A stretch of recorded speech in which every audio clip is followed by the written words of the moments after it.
새벽 공기가 유리창을 조금씩 밀어 올리던 시간, 어머니 박은서는 부엌등을 켰습니다. 손에 익은 동작으로 주전자에 물을 올리고 쌀을 씻고 빈 식탁 위에 수저를 가지런히 놓았습니다. 한동안 멈춰있던 일상은 다시 움직이려는 듯 했지만 자리에 앉는 순간 허공에 하나의 빈칸이 또렷해졌지요. 한때 남편이 앉아 신문을 펼치던 의자는 오늘도 고요했습니다. 의자 등받이에 걸린 얇은 스웨터는 계절을 잃어버린 듯 했고 그 앞에 놓인 신문 받침은 날짜만 성실히 갈아 끼워졌습니다. 은서는 습관처럼 물을 끓였고 김이 오른 주전자 소리가 방 안을 가득 채웠습니다. 그러나 그 소리는 누군가의 대답처럼 돌아오지 않았습니다. 장례가 끝난 지 4주째 되는 아침이었죠. 은서는 집안 구석구석에 남은 흔적들을 천천히 닦았습니다. 손때 묻은 머그컵, 해진 양말, 서랍, 책장 사이로 삐죽 나온 영수증, 무심히 흘려보냈던 삶의 칩들이 갑자기 중요한 증거처럼 빛났습니다. 손끝으로 표면을 쓸 때마다 마음속 어딘가에서 오래된 비늘이 떨어져 나가는 기분이 들었습니다. 그 비늘 아래 드러나는 건 사랑이었고 미안함이었고 그리고 이상할 만큼 단단해진 자신이었지요. 거실 한복판에 서서 그녀는 나직하게 말했습니다. 오늘은 식탁을 치우지 말고 그대로 두자. 이 고집스러운 말투는 스스로를 붙드는 작은 닻이었습니다. 오전 10시 방문 초인종이 울렸습니다. 딸 한서진과 사위 장우철이 검은 옷 대신 편한 차림으로 서 있었습니다. 두 사람은 말수가 적었고 대신 손이 많았습니다. 걷어붙인 소매 사이로 분주함이 보였고 그 분주함 뒤에 초조함이 살짝 고개를 내밀었지요. 서진은 냉장고를 정리하며 엄마, 밥은 제때 드세요. 라고 말했습니다. 우철은 베란다 창문을 닦으며 이 집은 참 햇살이 좋네요. 라고 덧붙였습니다. 그 말들 사이로 작은 균열이 섞여 있었습니다. 은서는 그 균열의 방향을 따라가려다 고개를 끄덕이며 식탁에 반찬을 늘어놓았습니다. 먹는 일은 산 사람의 몫이지요. 이렇게 말하는 버릇은 오래전 교실에서 아이들에게 가르치던 생애 예절과 닮았습니다. 식사를 마치고 잠시 쉬자고 할 즈음 우철의 휴대전화가 짧게 진동했습니다. 화면을 스쳐 지나가는 단어들이 은서의 눈끝에 걸렸습니다. 리콜, 회수, 환불. 그는 금세 미소를 되찾았고 서둘러 창가를 바라보며 바람이 참 좋다고 중얼거렸습니다. 서진은 남편의 표정을 한번, 엄마의 눈빛을 한번 살폈습니다. 말하지 않는 것들이 부피를 키우는 시간이었지요. 은서는 아무 말도 하지 않았습니다. 대신 식탁보에 구김을 펴고 설거지 바구니를 정리하고 싱크대 문짝의 느슨한 경첩을 손톱으로 눌러보았습니다. 무너지지 않기 위한 사람의 작은 동작들은 언제나 이렇게 구체적이었습니다. 오후가 기울자 광미정이 과일 상자를 들고 들렀습니다. 오래된 친구는 막힌 공기의 결을 알아차리는 재주가 있었지요. 거실에 나란히 앉아 귤을 까며 이런저런 얘기를 나눴습니다. 미정은 소도시 작은 도서관 이야기를 들려주었고 은서는 직업병처럼 귀 기울여 듣고 맞장구를 쳤습니다. 사람은 이야기를 들을 때 살아난다는 말이 맞다 싶었지요. 귤 껍질의 향이 손마디에 배었습니다. 그 향은 기분 좋은 피로처럼 오래 남아 들썩이는 불안을 잠시 눕혀주었습니다. 미정이 돌아가고 현관문이 닫히자 집은 다시 자신의 호흡으로 돌아왔습니다. 은서는 소파 등받이에 등을 붙이며 조용히 숨을 길게 내쉬었습니다. 해가 기울 무렵 서진과 우철이 다시 나타났습니다. 서진은 엄마를 부엌으로 이끌어 저녁 재료를 꺼냈고 우철은 방 안쪽을 서성이다가 책장 앞에 섰습니다. 그는 유난히 정리정돈을 잘 도와주는 사위였고 그 점은 늘 고마웠습니다. 다만 오늘은 그 친절이 작은 칼날처럼 반짝여 보였지요. 은서는 부엌에서 된장을 풀며 마음속 장부를 펼쳤습니다.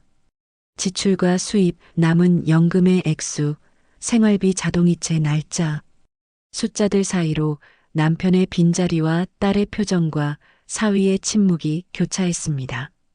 삶의 계산법은 늘 감정과 함께였고 그래서 더 어려웠습니다. 저녁을 먹고 설거지를 끝낸 뒤 은서는 방으로 들어와 서랍을 열었습니다. 오래전부터 같은 자리에 놓아둔 서류철과 도장함이 가지런했습니다. 그녀는 어두운 방구석을 바라보며 잠깐 멈추었습니다. 한 발짝 뒤로 물러서니 방의 구조가 달라 보였습니다. 전등끈을 잡아당겨 불을 켰습니다. 빛이 켜지자 거울 속 얼굴이 또렷해졌습니다. 살짝 마른 볼, 선명한 눈, 그리고 한층 낮게 가라앉은 입술선. 은서는 거울 속 자신에게 천천히 고개를 끄덕였습니다. 오늘은 괜찮아. 내일은 더 괜찮아질 거야. 이 말투는 체온을 붙드는 주문처럼 그녀의 어깨에 내려앉았지요. 그때 거실에서 작은 기척이 났습니다. 은서는 문을 반쯤 열린 채로 두고 조용히 귀를 기울였습니다. 발목이 바닥을 스치는 가벼운 소리, 종이가 뒤척이는 마찰음, 너무 익숙해서 낯선 누군가의 숨. 그녀는 문을 닫지 않았습니다. 대신 하품을 한 번 하고 틈을 더 열어두었지요. 누군가가 책장을 정리하고 또 누군가는 서랍을 흘깃보는 동안 은서는 아무것도 모르는 사람처럼 다리를 주물렀습니다. 모르는 척 아는 일은 때로 살아남는 기술이기도 했습니다. 그 기술은 오늘 뜻밖의 방패가 될 준비를 하고 있었지요. 밤이 더 내려앉자 두 사람은 돌아갔습니다. 현관문이 닫히고 걸쇠가 맞물리는 소리가 파도처럼 잦아들었습니다. 은서는 거실로 나와 천천히 방금 전에 기척이 남긴 흔적을 살폈습니다. 어긋난 책 한 권, 살짝 밀린 서랍 손잡이, 식탁 위에 놓인 생수병의 방향. 증거라고 부를 만큼 명확하진 않지만 마음은 이미 결론에 가 있었습니다. 오늘의 조용함은 내일의 결심을 부르는 종소리였지요. 그녀는 수첩을 꺼내 한 줄을 적었습니다. 서류 보관 위치 변경. 그리고 다음 줄에 조심스럽게 덧붙였지요. 내일 사람을 만나봅시다. 창밖에 늦은 버스가 지나가며 불빛을 쏟았습니다. 은서는 커튼을 반쯤 걷고 그 빛이 벽지를 타고 흐르는 모습을 바라보았습니다. 마음 한쪽이 이상하게 평온했습니다. 상실은 어느 날 갑자기 폭풍처럼 닥치지만 살아가는 일은 작은 등불을 잇는 손길로 이루어지죠. 그녀는 등을 고추 세우고 마지막으로 빈 의자를 바라보았습니다. 언젠가 다시 누군가의 등판으로 채워질지 몰라도 오늘의 빈칸은 자신의 몫으로 남겨두기로 했습니다. 그래야 내일의 자리가 생겨납니다. 은서는 등을 돌리고 불을 껐습니다. 어둠은 포근했고 잠은 얕았지만 충분했습니다. 그리고 그녀는 알았습니다. 내일 처음으로 진짜 결정을 하게 될 거라는 사실을요. 다음 날 아침 박은서는 일찍 시장을 다녀왔습니다. 봄동 한당과 멸치를 사고 돌아오는 길 골목을 따라 불어오는 바람이 묘하게 차갑게 느껴졌습니다. 평소와 다름없는 일상이었지만 어젯밤 들었던 낯선 기척이 마음속에서 계속 여운처럼 맴돌고 있었지요. 집 문을 열자마자 서랍을 확인해 보았습니다. 도장은 제자리에 있었고 등기부 등본도 그대로였습니다. 하지만 미묘하게 틀어진 서류철의 각도와 손때 묻은 종이 위의 작은 주름은 분명 누군가 다녀갔다는 흔적이었습니다. 은서는 아무 말도 하지 않았습니다. 대신 수첩을 열어 또박또박 기록했지요. 오전이 채 가시기도 전에 서진이 다급히 전화를 걸어왔습니다. 남편 회사에 문제가 생겼다는 소식이었습니다. 유아용 제품의 코팅 불량으로 리콜 공지가 떴고 소비자 항의가 빗발친다고 했습니다. 서진의 목소리는 떨렸습니다. 엄마, 우철 오빠가 너무 힘들어해요. 이번만 도와주시면 안 될까요? 은서는 대답을 미루며 전화를 끊었습니다. 부엌 창밖에 매달린 빨래가 바람에 흔들렸습니다. 그것은 단순한 천 조각이 아니었습니다. 거센 바람에 흔들리지만 결국 끊어지지 않는 줄처럼 지금 자신이 흔들려서는 안 된다는 신호였지요. 그날 오후 은서는 친구 광미정을 만났습니다. 도서관 작은 사무실에서 규량이 은은히 퍼지고 있었습니다. 미정은 은서의 얘기를 듣자마자 심각한 표정을 지었습니다. 사람은 돈 앞에서 쉽게 달라지는데 사위가 이미 선을 넘어선 것 같아 보여. 은서는 고개를 끄덕이며 내일 법률구조센터 팀장을 만나겠다고 결심했습니다. 이번 일은 더 이상 감정의 문제가 아니라 생존의 문제로 보였기 때문이었습니다. 저녁 무렵 서진과 우철이 집으로 찾아왔습니다. 식탁에는 갓 지은 밥 냄새가 남아 있었지만 대화는 식지 않는 긴장으로 가득했습니다. 우철은 어머니, 요즘 힘드실 텐데 저희가 도와드릴게요. 라며 일부러 다정한 말투를 썼습니다. 그러나 그의 눈길은 부엌 쪽 서랍을 스쳐 지나갔습니다. 은서는 그 시선을 놓치지 않았습니다. 서진은 옆에서 연신 엄마를 설득했지요. 회사가 무너지면 직원들도 길에 나앉아요. 이번만 도와주시면. 은서는 숟가락을 내려놓으며 고개를 저었습니다. 오늘은 밥만 먹자. 대화는 마치지 않았지만 더 이상 이어갈 수 없었습니다. 밤이 깊어지자 우철은 혼자 다시 은서의 방에 들어갔습니다. 서랍을 조심스레 열고 도장을 꺼내려 했지만 서랍은 이미 잠겨 있었습니다. 순간 그의 얼굴에 미세한 당황이 스쳤습니다. 그 장면을 은서는 안방 문틈으로 지켜보고 있었습니다.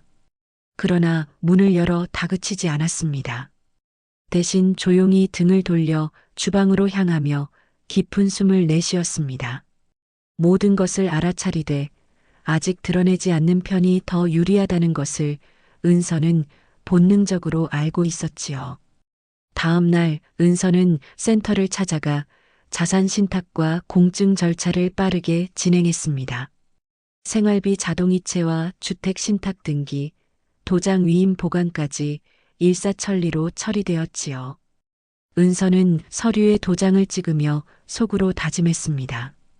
이제는 더 이상 누구도 내 삶을 함부로 흔들 수 없을 것입니다. 그러나 은서의 결심이 강해질수록 모르는 척 넘어간 균열은 점점 깊어지고 있었습니다. 그녀는 알았습니다. 곧 진짜 충돌의 시간이 다가온다는 것을요. 박은서는 아침 햇살이 창틀을 타고 스며들 때 이미 외출 준비를 마치고 있었습니다. 작은 손가방 안에는 주민등록 등본, 도장, 퇴직연금 관련 서류가 가지런히 들어 있었습니다. 마음 한구석은 무겁게 가라앉았지만 손끝은 오히려 단호했습니다. 어젯밤 사위의 서랍 앞 망설임을 보았을 때 은서는 이미 결심했지요. 더 이상 늦춰서는 안 된다고요. 센터 팀장 남채원은 은서를 반갑게 맞았습니다. 창가에 놓인 화분 사이로 봄빛이 반짝였지만 대화는 곧 진지하게 흘렀습니다. 은서가 사위를 직접 언급하지 않았음에도 채원은 상황을 빠르게 이해했습니다. 어머니 도장과 서류를 눈여겨봤다니 조심해서 나쁠 거 없지요. 재산을 안전하게 보호하려면 자산 신탁과 공증 절차를 진행하시면 됩니다. 은서는 고개를 끄덕였습니다. 그녀의 눈빛은 여전히 따뜻했지만 그 따뜻함 속에는 결코 물러서지 않겠다는 강한 빛이 숨어 있었지요. 서류를 작성하는 동안 은서는 지난 세월을 떠올렸습니다. 교사로서 학생들 앞에 서던 순간 남편과 함께 살던 평범한 나날들, 그리고 지금 홀로 남은 식탁. 그 기억들이 떠오를 때마다 마음이 흔들렸지만 펜을 쥔 손은 흔들리지 않았습니다. 서명한 획마다 그녀는 자신에게 속삭였습니다. 지켜야 할 건 돈이 아니라 내가 살아갈 자리다. 서류 절차는 예상보다 빨리 끝났습니다. 공증 사무소에서 도장을 찍을 때 은서는 묘한 안도감을 느꼈습니다. 마치 오래전부터 준비해온 숙제를 이제야 끝내는 기분이었지요. 남채원은 서류처를 정리하며 말했습니다. 이제 이 집은 더 이상 쉽게 담보로 잡히지 않을 겁니다. 혹시라도 누군가 시도한다면 법적으로 막힐 수밖에 없어요. 은서는 짧게 숨을 고르며 고개를 숙였습니다. 그녀의 어깨에 내려앉은 긴장이 조금은 풀렸습니다. 오후가 되자 친구 미정이 도서관에서 전화를 걸어왔습니다. 잘했어. 은서야. 너 지금 제일 중요한 결정을 한 거야. 목소리 속에서 오랜 친구의 믿음이 전해졌습니다. 은서는 잠시 창밖을 바라보며 미소를 지었습니다. 벚꽃이 바람에 날리듯 흩어지는 순간 마음속 두려움이 조금은 사라지는 듯 했지요. 그러나 집으로 돌아온 저녁, 다시 현실이 다가왔습니다. 서진과 우철이 집에 찾아왔고 식탁에 앉은 우철은 마치 아무 일 없었다는 듯 담담하게 대화를 이어갔습니다. 회사는 요즘 힘들지만 곧 해결될 거예요. 어머니 걱정하지 마세요. 그러나 은서는 그의 눈빛에서 여전히 무언가를 꿍꿍이 하는 기운을 놓치지 않았습니다. 모르는 척 고개를 끄덕였지만 마음속에서는 이미 데뷔가 완전히 끝났다는 사실을 되뇌었지요. 그날 밤 은서는 수첩에 또박또박 글자를 적었습니다. 오늘 방어막을 세우다. 글자를 바라보며 스스로에게 말했습니다.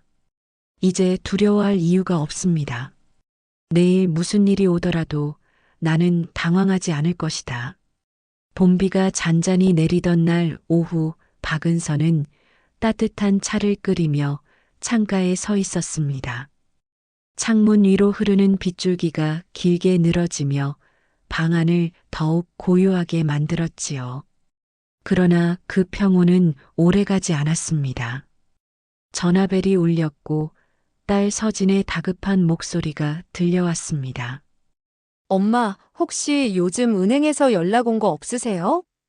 순간 은서는 심장이 미묘하게 뛰었습니다. 서진의 목소리는 숨을 고르지 못한 듯 떨리고 있었지요. 그 시각 우철은 은행 창구 앞에 앉아 있었습니다. 준비해온 서류를 자신 있게 내밀며 대출 절차를 진행하려 했습니다. 하지만 직원은 고개를 갸웃거리며 단호히 말했습니다. 죄송합니다. 이 부동산은 이미 신탁 설정이 되어 있어서 담보대출이 불가능합니다. 서류를 다시 확인한 우철은 순간 얼어붙었습니다. 눈빛 속으로 당혹과 분노가 동시에 밀려왔습니다. 그는 목소리를 높여 따졌지만 직원의 설명은 변함없었습니다. 법적으로 막혀 있어 진행할 수 없다는 것이었지요. 남편이 몰래 은행을 다녀온 사실을 뒤늦게 확인한 서진은 충격에 휩싸였습니다. 집으로 돌아온 우철과 두 사람의 대화는 날카롭게 부딪혔습니다. 왜 엄마 몰래 이런 일을 했어? 우철은 땀에 젖은 얼굴로 대답했습니다. 회사가 무너질 판인데 어떻게 가만히 있어? 이번만 막으면 다 괜찮아질 거야. 서진은 눈을 붉히며 고개를 저었습니다. 당신이 회사만 지키겠다고 달려드는 동안 우리 가족은 산산조각 나고 있어. 엄마는 이미 다 알고 계셨어. 더는 속일 수 없어. 집안은 무겁게 가라앉았습니다. 우철은 주먹을 쥔 채 침묵했고 서진은 눈물을 흘리며 창밖만 바라보았습니다. 서로의 숨소리만이 공간을 채웠습니다. 두 사람 사이의 균열은 돌이킬 수 없을 만큼 깊어지고 있었지요. 한편 은서는 모든 사실을 어렴풋이 눈치채고 있었습니다. 직접 들은 건 아니었지만 사위가 발버둥 칠수록 자신이 옳은 길을 택했음을 확인하는 순간이기도 했습니다. 창밖에 내리던 빗소리는 잦아들었지만 세 사람의 마음속에는 더 큰 폭풍이 일고 있었습니다. 은서는 알고 있었습니다. 이제는 피할 수 없는 선택의 시간이 다가오고 있다는 것을요. 비가 그치고 난 뒤 집안 가득 햇살이 번져들었습니다. 창문 너머로는 봄 냄새가 스며들었지만 박은서의 가슴은 여전히 무겁게 내려앉아 있었습니다. 은행에서 발길을 돌린 사위가 어떤 얼굴로 들어올지 이미 마음속에 그려지고 있었지요. 저녁 무렵 서진과 우철은 집에 들렀습니다. 식탁 위에는 된장국과 나물 반찬이 차려져 있었지만 밥상머리에 앉은 세 사람의 시선은 접시 위를 맴돌 뿐 마주치지 않았습니다. 우철은 억지로 웃음을 지으며 어머니, 요즘은 괜찮으시죠? 라고 건넸습니다. 하지만 그 목소리 끝은 떨리고 있었습니다. 은서는 고개만 끄덕였을 뿐 오래 바라보지는 않았습니다. 식사가 중간쯤 흘러갈 때 결국 우철이 입을 열었습니다. 장모님, 사실 회사가 심각합니다.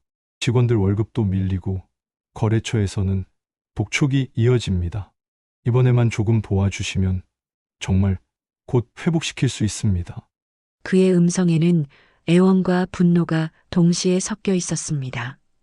서진도 눈빛을 떨구며 엄마, 죄송해요. 이번 한 번만 믿어주세요. 라며 덧붙였습니다. 은서는 수저를 내려놓고 잠시 고개를 숙였습니다. 마음 한켠이 흔들렸지만 이미 결단은 내려져 있었습니다. 천천히 고개를 들어 두 사람을 바라보며 말했습니다. 사람이 힘들 때 도와주는 건 어쩌면 당연하지. 더구나 가족인데. 하지만 남의 집을 몰래 담보로 잡으려 한 건 훔치는 거야. 우철의 얼굴은 순간 굳었습니다. 억울하다는 듯 변명하려 했지만 은서의 목소리는 흔들리지 않았습니다. 방 안의 공기는 무겁게 가라앉았고 결국 우철은 숟가락을 내려놓고 벌떡 일어나 밖으로 나갔습니다. 쿵 하고 울리는 소리가 거실을 메웠습니다. 서진은 엄마와 남편 사이에서 갈팡질팡했습니다. 남편의 실패를 두고만 볼 수 없다는 책임감, 그리고 남편이 엄마에게 저지른 배신에 대한 미안함이 치열하게 충돌하고 있었지요. 남은 건 어머니와 딸뿐이었습니다. 은서는 딸의 떨리는 손을 꼭 잡으며 조용히 말했습니다. 서진아, 내 마음도 잘 안다. 내가 남편 곁을 지키려는 것도 내 눈치를 보며 힘들어하는 것도 다 안다. 이번 일은 내가 너희를 돕지 못해 미안하다. 하지만 때로는 넘어져야 다시 배우는 법이 있단다. 우철이도 이번에 정직하게 이겨내는 길을 찾길 바란다. 서진의 눈가에는 눈물이 고였습니다. 엄마의 말은 책망이 아니었고 오히려 따뜻한 기도로 들렸습니다. 그녀는 고개를 떨군 채 엄마의 손을 더 세게 잡았습니다. 은서는 그 손을 감싸며 짧게 숨을 고르 쉬었습니다. 밖에서는 다시 바람이 불어와 커튼이 흔들렸습니다. 은서는 그 흔들림을 바라보며 알았습니다. 이제 이 집은 예전과 같을 수는 없겠지만 새로운 길을 걸어야 한다는 것을요.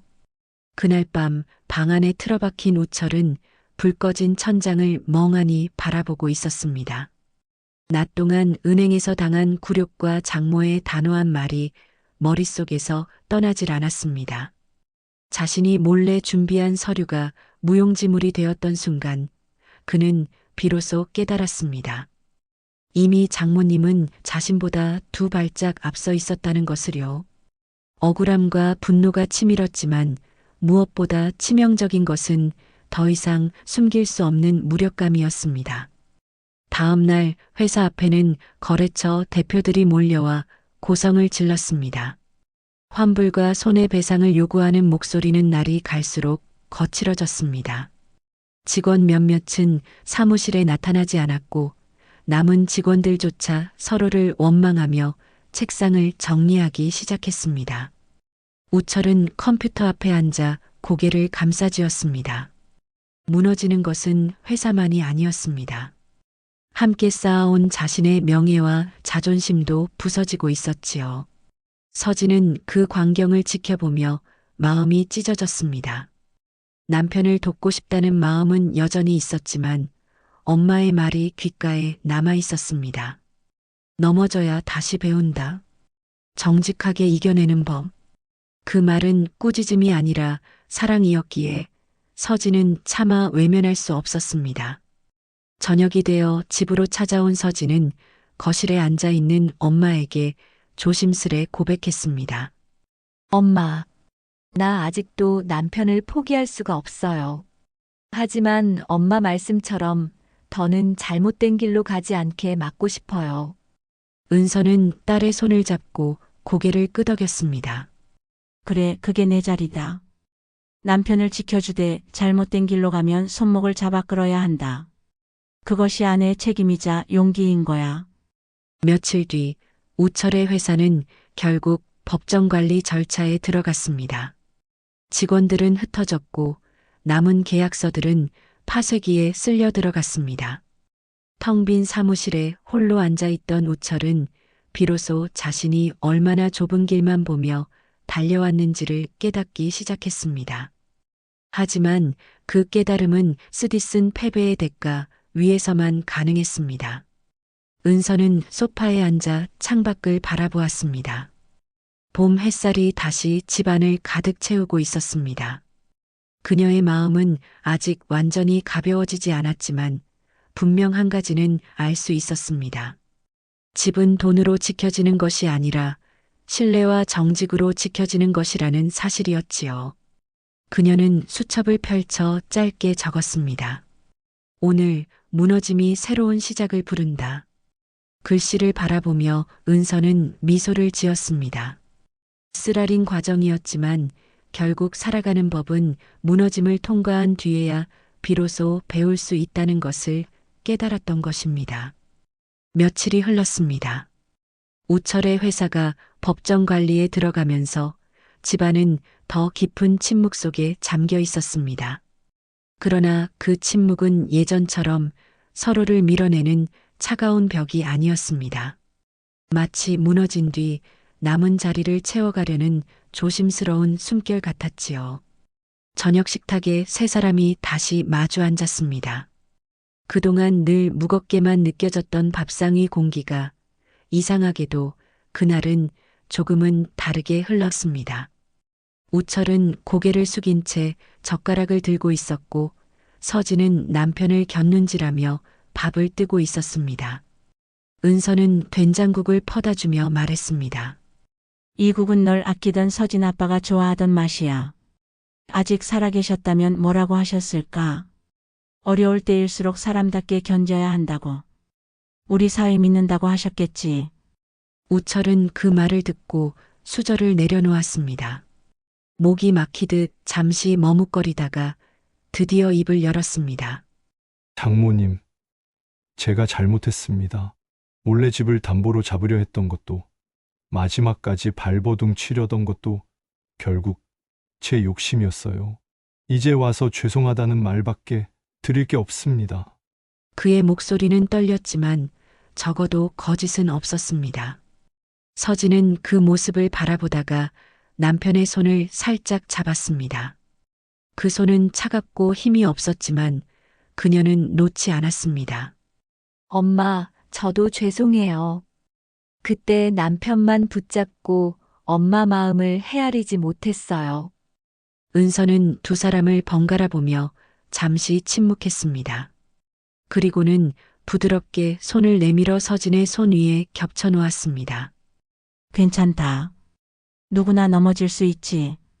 중요한 건 이렇게 다시 마주 앉아 솔직히 말하는 거다. 그게 가족 아니겠니? 세 사람의 눈가에 동시에 눈물이 맺혔습니다.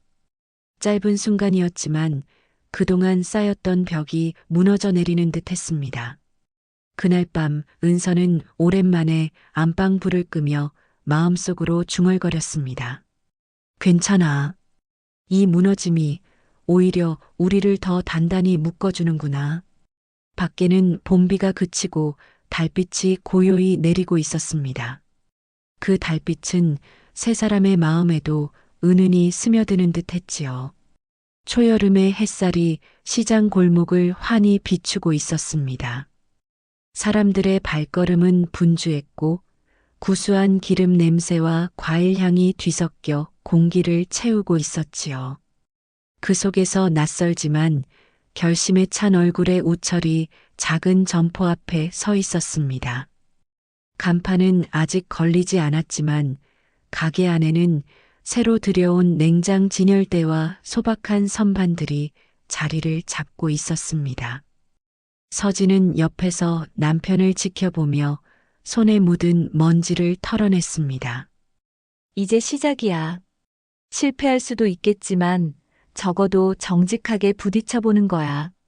그녀의 목소리에는 흔들림 대신 단단한 믿음이 배어 있었습니다. 그날 오후 어머니는 가게를 찾았습니다.